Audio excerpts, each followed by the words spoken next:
George Lucas was quite clear on the Empire being this allegorical counterpart to real world fascism, but that aspect of Star Wars never really came through in the movies as they were largely made for a PG audience.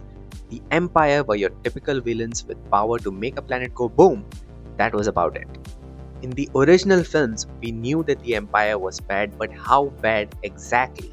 That was a question we finally got an answer to via Andor. Andor took a mature part to its storytelling and peeled the mask off the Empire's operations. In doing so, the show became the best lesson of fascism you're gonna get in modern media today. Andor takes its sweet time in building not just its characters, both on the rebellion and the Empire side, but also in building its world. The Star Wars universe in Andor feels lived in.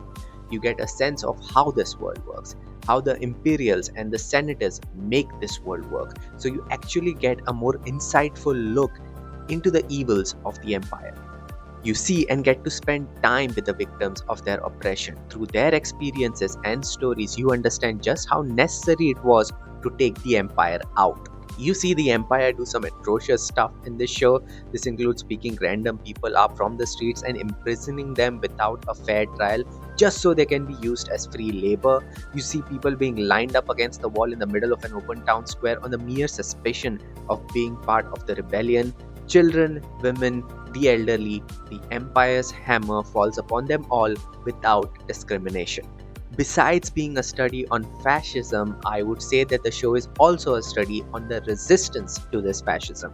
The show doesn't shy away from showing you the darker aspects of the rebellion that has now become desperate in their attempt to steal freedom from their all powerful oppressors. Unlike the original movies, the rebellion here isn't depicted as squeaky clean. Andor and his fellow rebels do some morally questionable stuff in pursuit of the greater good. This doesn't make our heroes less sympathetic though, it just makes this story more human. The original Star Wars story was about a hero prophesied to rise up and vanquish evil. Andor takes many steps back from these fantastical elements to tell a more grounded story that is ultimately the story of mankind. It's not a story of good versus evil. Instead, it tells the story of a larger populace trying to resist a power that wants to establish dominance over them.